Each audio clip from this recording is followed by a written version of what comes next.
Is it a girl or a boy? Really calling the infant an it? So, my boss comes in, railing that English is a stupid language. Since this is pretty much a thrice weekly occurrence round these parts, I barely raised an eyebrow, and waited for him to continue. Mary just wrote to tell us that she's back from maternity leave, and I want to congratulate her and ask whether she had a girl or a boy, but I can't do it without calling the child an it.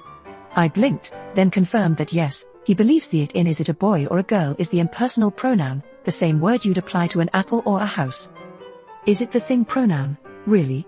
Or is it just a placeholder of some sort? I used to believe the latter. I gave the boss a mini lecture about its raining and the dummy subject pronoun. He wasn't convinced, however, and now he's got me doubting too. Harumph. I really should know better than to listen to the boss. I'm not asking about politeness here. The former title was to be taken somewhat facetiously. I'm wondering about the grammar. What role is that it playing in that sentence? Is it a personal pronoun, and thus the infant has grounds for feeling offended, or a dummy pronoun, and thus those who perceive a politeness issue are just misunderstanding the grammar?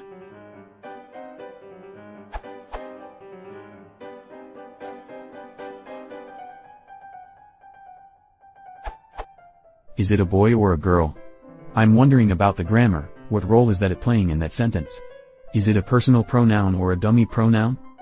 1. The word it is the grammatical subject. We know this because of the subject auxiliary inversion in the interrogative clause. 2a. Depending on the context, it could be reasonable for a person to consider that the word it is a dummy pronoun in a truncated it cleft construction. Note, a dummy pronoun does not have an antecedent. 2b. Depending on the context, it could be reasonable for a person to consider that the word it is being used in an anaphoric relation to its antecedent, which is the baby.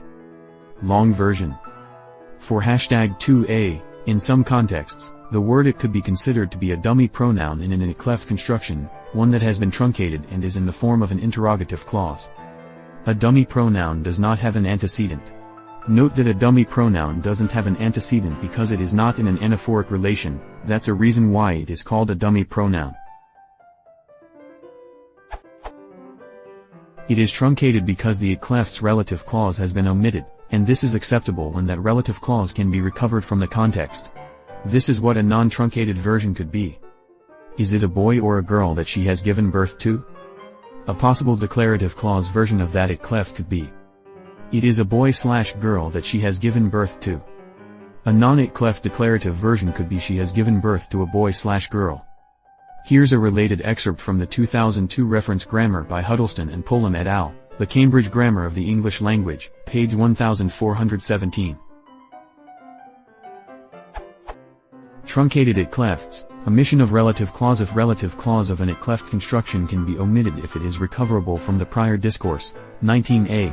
Who finished off the biscuits? b. I don't know. It certainly wasn't me.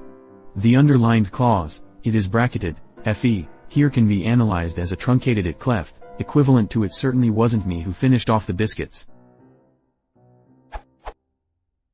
In the ops post, there is this.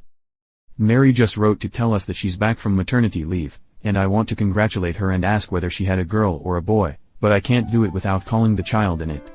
I blinked, then confirmed that yes, he believes the it in is it a boy or a girl is the impersonal pronoun, the same word you'd apply to an apple or a house. From the above context, a third person, or the op herself, could have asked the boss a non-truncated it cleft such as was it a boy or a girl that she had? Though that version sounds awkward when compared to the truncated version was it a boy or a girl. For #2b, in some contexts, the word it could be considered to be in an anaphoric relation, where its antecedent is the baby. For instance, if the baby was already the topic of discussion. Grammatically, the third-person singular neuter pronoun, it, can sometimes be used to refer to a baby. Here is an excerpt from a 2005 textbook by Huddleston and Pullum, A Student's Introduction to English Grammar, page 103. The neuter pronoun it is used for inanimates, or for male or female animals, especially lower animals and non-cuddly creatures, and sometimes human infants if the sex is unknown or considered irrelevant. The baby grunted again, and Alice looked very anxiously into its face to see what was the matter with it. The acceptability for either #2a or #2b as an explanation will usually depend on the specific context of the surrounding discourse. That's the way it is in today's standard English, context is king.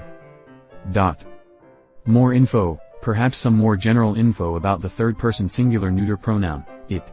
There are some special uses for it, where those uses for it are not anaphoric, or at least not clearly so. These include extrapositional and impersonal it. For example, it's ridiculous that they've given the job to Pat, it seemed as if things would never get any better. The it-cleft construction, for example, it was precisely for that reason that the rules were changed. Weather, time, place, condition, for example, it is raining, it is 5 o'clock, it is very noisy in this room, I don't like it when you behave like this. It as subject with other predicative NPS, e.g. it was a perfect day. It in idioms, for example, what's it to you? Beat it, kid, he made a go of it. The above info and examples are borrowed from the 2002 CUL section Special Uses of it, pages 1481-3.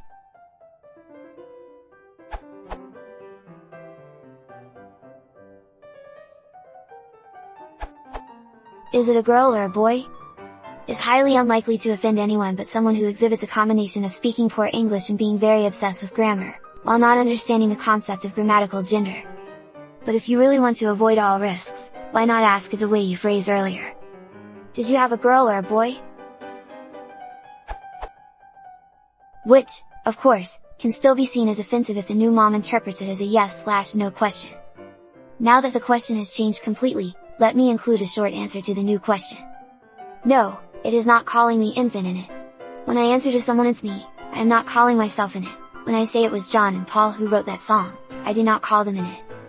Actually, for the it and is it a boy or a girl to be taken as to refer to the neutral gender of the infant, you would have to be addressing someone who exhibits a combination of speaking poor English and being very obsessed with grammar, while not understanding the concept of grammatical gender.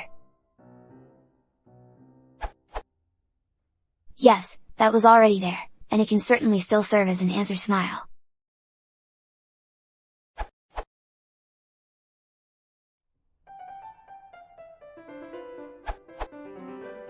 In short, no, it isn't actually offensive. The simplest way to explain it to your boss is to note that this is just an idiom and the phrase "it's a boy/girl" is extremely common in English. The more detailed answer would note that we refer to fetuses of unknown gender as it and babies inherit that pronoun until a reasonable guess of gender is possible. In American culture, parents often clothe their infants in colors that signal gender, for example blue for boys, pink for girls. Gender-specific names also solve the issue.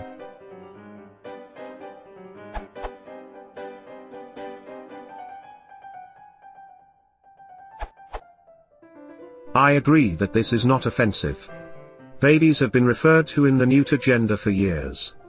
It's the simplest way to refer to the baby without saying something like, is the baby a boy or a girl? Is the child a boy or a girl? Is he or she a boy or a girl? Or even worse, are they a boy or a girl? I wouldn't be afraid of making the baby sound like a non-person.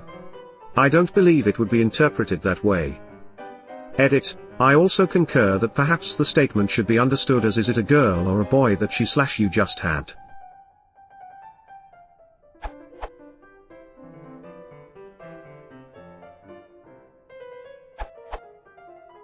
I think in this context it is actually referring to the term of boy or girl. Similar to if someone said, "What is your name?" Is it Joe? The it in this sentence is not calling the person in it but referring to their name. It in the context of the initial sentence is a placeholder for the sex of the child. I think it is much more awkward when talking about the baby in utero whose sex is not yet known. Do you say they or just pick a placeholder sex of he or she until it becomes known?